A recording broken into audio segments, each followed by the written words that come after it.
I looked at the Ontario election last night where the third-party groups didn't do all that well. But back in 2012, back in 2015, we had a strong, wild rose, rural-focused party that was here for families, economic freedom, individual opportunity. So I'm exploring that as well and seeing what's out there, and first and foremost talking to my wife and my family. Adam Soos here for Rebel News, and in just a few moments I'm going to be joined by MLA for Cypress Medicine Hat, Drew Barnes, for a bit of an insider perspective on the political landscape here in Alberta. We're also going to be talking about the looming and very front of mind UCP leadership race that is well underway now, with 2 candidates officially declared and many more expected to throw their hats in the ring very soon. All of those reports can be found at ucpleadership.com. I wanted to get sort of into an insider's perspective on the sort of political landscape in Alberta, particularly with Jason Kenney announcing that he'll be stepping down and this new race. But before I get into that, I want to ask a little bit about the fact that you were sort of ejected from the UCP for daring to ask questions, whether it be about his leadership, about COVID-19 restrictions, on all those fronts. Todd Loewen also experienced the same fate. Very much a sentiment that people willing to speak out on that were being shown the door. Many of those key issues you were sort of advising differently on, you were advocating on behalf of your constituents, likely contributed to Kenney being shown the door. Why, first off, was Kenney not sort of willing to listen to those voices of reason? I can't speak for why he wasn't willing to do what he said. Adam, thank you for talking to me today, but he clearly said when I started to disagree, and at times I did agree with some of the policy the government had, especially when they had the COVID mandates regional. Yeah. He said he welcomed public disagreement and public debate, but he obviously didn't. And it's good in some ways that 49% of the UCP, 49% of his small club agreed with me that he wasn't servant leadership, he wasn't the right kind of leadership in Alberta. For us to be the freest and most prosperous place in North America, we need different leadership. While 51% of the vote passes the constitutional threshold of a majority, it clearly is not adequate support to continue on as leader. And that is why tonight I have informed the president of the party of my intention to step down as leader of the United Conservative Party. So what the Ottawa attitude, the top-down, the lack of servant leadership, particularly the lack of listening and engaging strong caucus members who represent all Albertans, led to his downfall. And now it's absolutely time for change and real conservative, real economic freedom, individual opportunity change. So I was actually at a town hall last night with Danielle Smith, one of the candidates, and we'll get into that a little bit. But she said that she very much hoped that, unlike maybe the last race where there was some division, there was sort of the Jean camp and the Kenney camp. Now with so many people being involved in this leadership bid, she's hoping that this time around the leadership may actually be an opportunity for unification. Do you think that's possible? Yeah, I hope it is an opportunity for unification as well. I hope good conservative ideas get discussed. But Adam, that's where they're offside already. Number one problem is Jason Kenney should have went away. We should have had an interim leader, an interim premier for a period of time. Kenney still today has his thumbs on the scale. Yeah. The bias, the overreach into the leadership situation is so wrong. It may be limiting who joins. Look, we've only had, I think it's one person from cabinet come forward so far. So absolutely, Jason Kenney's thumb on the scale is absolutely wrong, and that's where it starts. That's why he has to go. And do you think that there is a sort of an anti-freedom sentiment, or at least not as pro-freedom a sentiment within the UCP, given that it's supposed to be Alberta strong and free? Or do you think that's basically just coming from the top down? I think it's just coming from the top down. Where the membership is listened to, it is so grassroots, and it's all about economic freedom. It's all about individual freedom, individual opportunity, our civil liberties. So stepped on. Hey, let's not forget, Jason Kenney, I think, was the only leader in all North America that had pastors in jail, fences around churches, these kind of things. And at times, threatening an election, to keep caucus in line and those kind of things. Yeah. He lost track so badly of the fact that this is about Albertans. It's about the 4.4 million of us who work hard, pay our taxes, and take risk. And the fact that, when we weren't listened to, we being the 60-some MLAs, the 30 backbencher, the non-cabinet MLAs, when we weren't listened to, that hurt all Albertans. And again, Kenny, paid the price for that. And the number one thing he needs to do now is move on, resign today. Let's go back and get it right. And let's have a new interim premier, and let's have a leadership race without Jason Kenney's thumbs on the scale.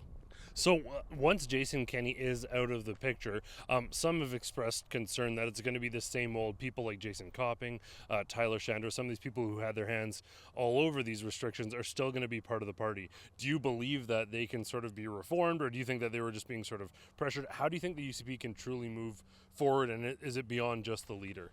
Well, I'll say this. First of all, it's up to Albertans to decide, and grassroots should have total input on this.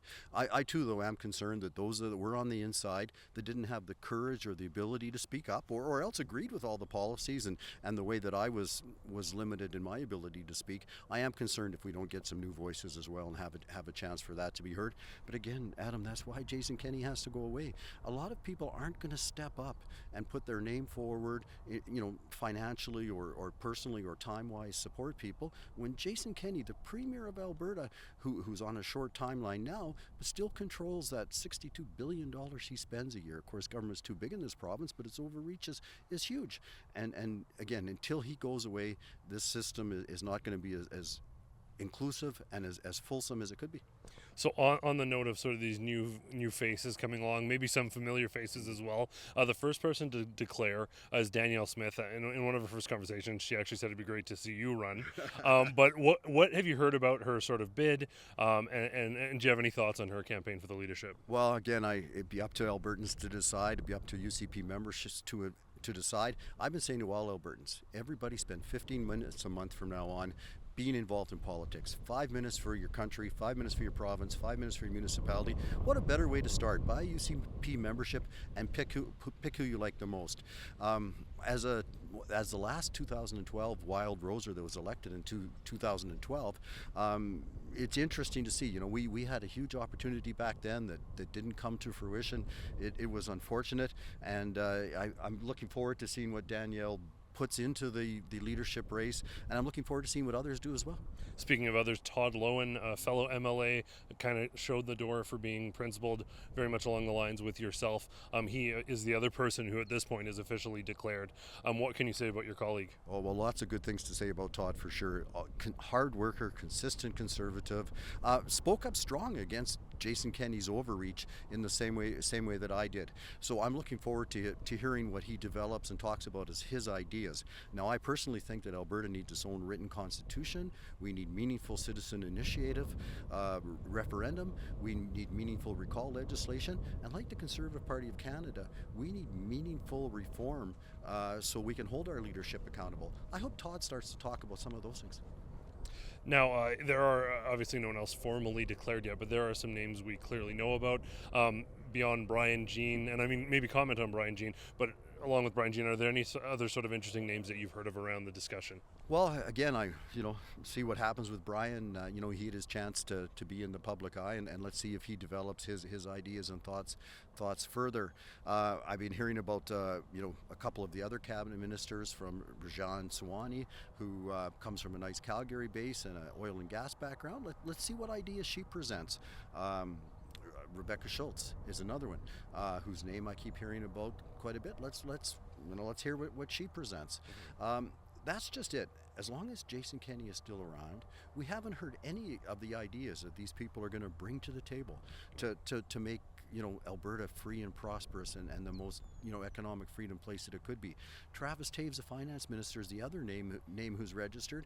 I am so surprised that he hasn't come forward and said, hey, let's end the 2% small business tax. Manitoba and Saskatchewan did exactly that. Yeah. It's $160 million a year that would allow small businesses to get back on their feet, allow them to be more competitive. Oil and gas royalties, $3 billion last year, $13 billion this year, maybe as high as $24 billion next year. And he is saying things like, maybe we'll reduce the taxes. Let's go back to our 10% flat tax and lower. Let's give families and individuals as much economic freedom as possible. Now, will the constituents of Cypress Medicine Hat have Drew Barnes moving forward as an independent or potentially as a member of the UCP? And is there any chance that that's as leader of the UCP? Thanks for that question. First of all, I'm so grateful to represent Cypress Medicine Hat for 3 terms. A lot of my constituents are talking to me, asking me to run for leader of the UCP. I'm not going to do anything in that vein until I see what the rules are. The fact that the leadership selection committee has been appointed from the board, the fact that, to my understanding, all the people on that committee, none of them were made up of those 30 or 35 constituency presidents that wanted leadership review and wanted change. So is Jason Kenney directing them? I don't know, but I got to see what the rules are. A lot of my constituents have asked me to run as an independent. They like the idea that I was able to speak up on their behalf independently and at times loudly, and thanks to you for doing that. I've also been talking to groups like the Wild Rose Party. You know, I looked at the Ontario election last night where the third party groups didn't do all that well, but back in 2012, back in 2015, we had a strong Wild Rose rural focused party that was here for families, economic freedom, individual opportunity. So I'm exploring that as well and seeing what's out there, and first and foremost talking to my wife and my family.